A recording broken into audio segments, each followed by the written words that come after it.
Ito na nga yung part 2 ng vlog ko sa Vietnam. At kung hindi nyo pa napapanood yung part 1, ay ilalagay ko na lang sa comment section. Sa mga hindi nakapanood ng part 1, ito yung nangyari. Bale, in-explore natin yung Hanoi at in-try yung iba't ibang pagkain nila dito. Kaya kung hindi pa napapanood yung part 1, ay ilalagay ko na lang sa comment section. Ngayon yung araw kung saan pupunta na tayo sa Sapa at maaga yung call time, kaya ay nag-aantay na kami ng Grab. Kasakay ng Grab, medyo masikip. Sikan dahil madami ng gamit. Wala pa naman yung sleeper bus dito sa pick-up location, kaya nagumagahan muna. Pagkatapos, bumili ng tubig at nagbayad. Kumain ng parang sotangho na may labong na may manok. Mainit naman yung sabaw, kaya okay na pampalipas gutom. Makalipas po ang ilang minuto ay dumating na po yung driver. Huwag kayong maghanap ng konduktor kasi wala po yan dito. Masaya dahil makakasakay na ng sleeper bus. Kailangan pala ng ticket dyan at may bibigay sila na plastic kung saan ilalagay nyo yung mga sapatos ninyo. Ito na nga yung sleeper bus na binook namin sa Klook. Kung i-rate ko nga to, siguro 7 out of 10. Ramdam mo na kasi agad pagpasok mo yung hina ng aircon. Malinsangan na pakiramdam na hindi mo maintindihan yung lagkit ng katawan mo. Yung plot twist, sira pala talaga yung aircon ng bus. Di yung mga tao, aburido at nagre-reklamo na. Sabi ng driver, may pinakamalapit naman daw dito na stopover ng sleeper bus. Ramdam ko yung inis, gigil ng mga pasaherong kasama namin. Minsan, kailangan din natin maging kalmado sa ganitong mga sitwasyon. Ewan ko kung narinig nyo na yung burnt toast theory, pero ayun, mag-share lang ako sa inyo. Siguro napanood nyo na naman sa balita,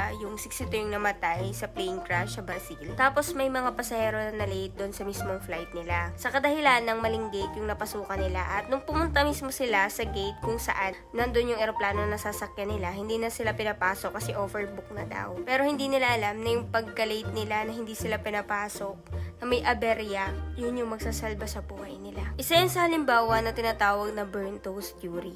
Isang mindset o parabola na nagsasabing yung mga minor inconvenience sa buhay natin ay talagang nangyayari yung mga aberya para iligtas tayo. Wala lang, siguro yung pagkasira ng aircon ng bus na to, may dahilan. Walang personalan, gusto ko lang i-share sa inyo kung ano yung teorya na yun at kung naniniwala ba kayo doon, mag-comment kayo dyan. Makalipas ang ilang oras ay dumating na yung bus at narating na namin ang Sapa. 6 na oras pala yung ginugol namin sa biyahe at nakakapagod pala talaga to. Bali, ayan, malapit kami sa Sun Plaza. Dito kami nagstay sa D-Home sa mga budget friendly. Pwede kayo dito kasi pwede kayong magluto. Mga pagod, cramming, hindi yung mga usually nakikita sa mga post sa Instagram at TikTok. Pero dito ako papakita ko sa inyo ang realidad. Kasi siya na ho kaya sa mga bagahe ho namin. Kaya ho talaga magbagahe ang mga babae. Kinaganda ho ng CR na are, hindi na ho mahihiya ang inyong puwet di nang maglabas sa sama ng loob sa ganda ho ng view. Pihong pag di lumabas ang iyong sama ng loob trend ang lalabas di yan. Hindi naman ho are, yung nabili ko, yun lang ho kakainin namin. Kami na may napapasal rin. Kakagaling ho din. At paglabas kami pang ulam na magkatabi ang manok at sayute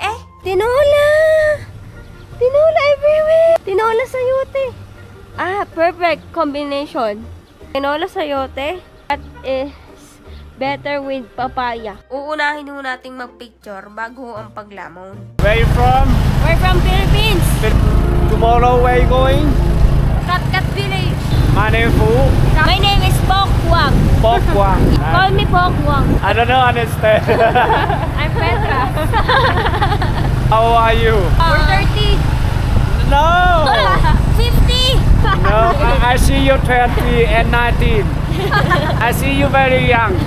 Kinabukasan, si Popo na lang din yung aming kinuha na rider. Ay, apakabait nga naman na rin si Popo. Ay, nilalagyan pa ako ng helmet. Abay, sa tagal ng panahon, hindi ko lang pala makikita ang aking opa. Tugtugan nga natin ang maganda-ganda. Beautiful life, beautiful day. Though I am only living in memories. Ay, akala ko, opak ko na, nilekson lang pala ako. Ngayon mga kabataan, pupunta tayo sa Moana. Yun yung pasyalan dito sa Sapa, Vietnam. Wala na po tayo sa Hanoi mga kabataan nga.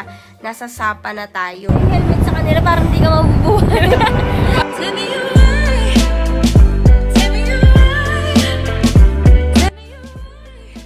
Malapit lang pala to sa Sun Plaza at halos 5 minutes lang yung tinakbo namin. Wala naman masyadong activity dito, pero kung mahilig ka magpicture, umaura, ito para sa itong lugar na to. Mahabog nga yan mga kabatang at napakalamig din dito. Kung naghahanap nga kayo mga kabatang ng lugar na malamig na mapapasyalan dito sa Vietnam, perfect nga itong Sapa. Hindi kompleto yung pagbisita nyo sa Sapa kung hindi nyo na-try yung Alpine Coaster. Bali mga kabatang, ikaw yung magdadrive yung nasa huli. Ayan, yung hinihila kong yan ipabilis sa pababa. Ay wako gat ako'y hilong-hiluriyan.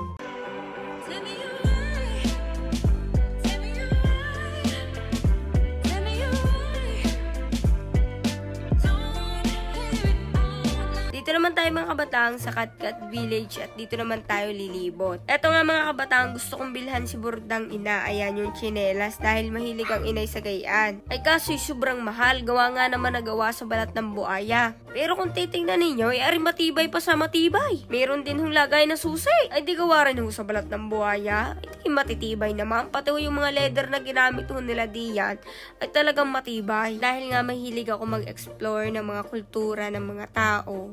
Talagang sinadya ko na pumunta dito sa Katkat Village. At hindi ko pinalagpas sa sumayaw ng tinikling. Bihasa din naman sumayaw ng tinikling nung high school. Ay di ngayon isasampulan natin na rin mga are. Bali ayan, meron lang akong partner Rian. At kita nyo naman kung gaano kagaling si Batang humakbang. At hindi naman naiipit ng kawayan.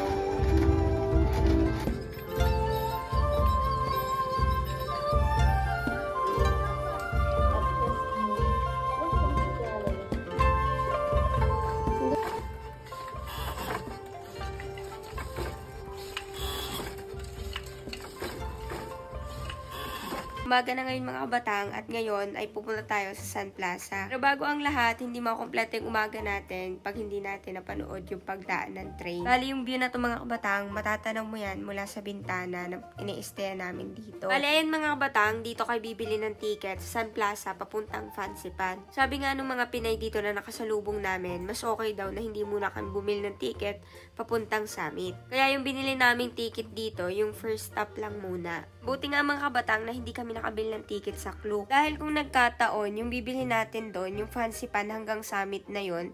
Pero makakarating nga tayo doon, kaso wala nga tayong makikita kasi mahamog nga. Bali dito mga kabatang, ipapakita nyo lang yung ticket, tapos diretso na kayo niyan sa train. Dito pala yung itsura ng ticket mga kabatang. Ayan, may QR code lang yan na ipapakita nyo sa kanila.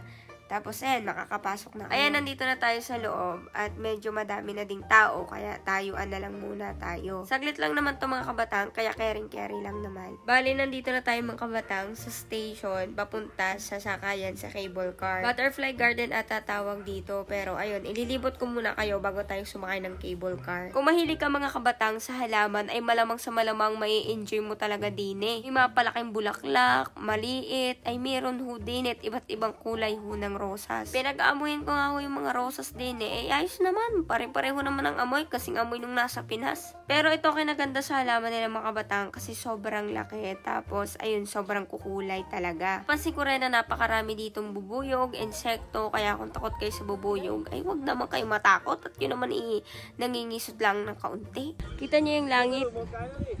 Punta na ako kay Lord kasi bumili ako sa kanya ng lupa. Ngayon, bibisitahin ko. Magkano bili mo? Mahal eh. 100 square meter yun. Ma, pupunta na po kay Lord. Ikaw na po ang bahala. Bye, Ma. Nandito ako sa hagdan, dito sa may Fancy Pan. At dito nyo makikita yung mga iba't ibang halaman sa likod ko. Yan, ganito ako kataas. Woo! Hindi na nga ho namin nilibot lahat kasi kukulangin talaga kami sa oras. At ngayon pupunta na tayo sa sakayan papuntang cable car. Bali ayan, kailangan ulit natin ipakita sa kanila yung ticket natin. At ayan, yun yung sakayan sa cable car. Sa mga tao na katulad ko na takot sa matataas, talaga namang pag kayo'y nakasakay din manginginig pati tumbong ninyo. Ay tunay kang sasabihin ko sa iyo, pagkataas niya, tapos mahamog, ay aywak mo na lang kung gaano kalakas ang iyong loob. Uy, umupo. Uy, natamilis.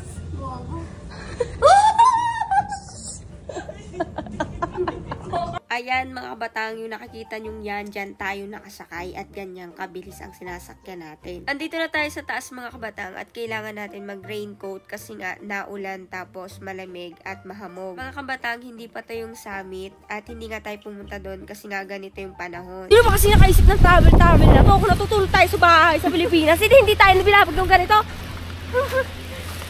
Joke lang mga kabatang, alam nyo ba na kahit ganito yung panahon dito, mahangin, sobrang lamig, tapos mahamog, talaga nag-enjoy kami na lakarin hanggang taas ito. Madami din kagaya namin ang umakyat dito kahit ganito kalakas yung hangin. Yung pakiramdam na to, para kang nasa Korea, pero ayun, walang snow. Malamig lang talaga, literal na malamig at mahamog, tapos naulan. Ito yung mga bagay na minsan lang mangyari sa buhay natin na kailangan nating i-enjoy. Kasi hindi naman araw-araw nandito ka sa lugar na to, o kaya naman minsan mo lang ito mararanasan. Kaya kung may pagkakataon, enjoy mo lang yung buhay. Hindi makakompleto yung pagpunta natin dito sa Sapa, Vietnam hanggat hindi natin natitikman yung pinagmamalaki nilang manok na nasa loob ng kalabasa. Ayun, mamaya ipapakita ko sa inyo. Bale, ayan, dito sa mismong plaza nila, may mga nagsasayaw ng mga bata. Tapos, ayun, depende na sa inyo kung bibigyan nyo sila ng barya. Aray na nga ho, ang pinagmamalaki ko sa inyo na wala ho sa atin sa Pinas.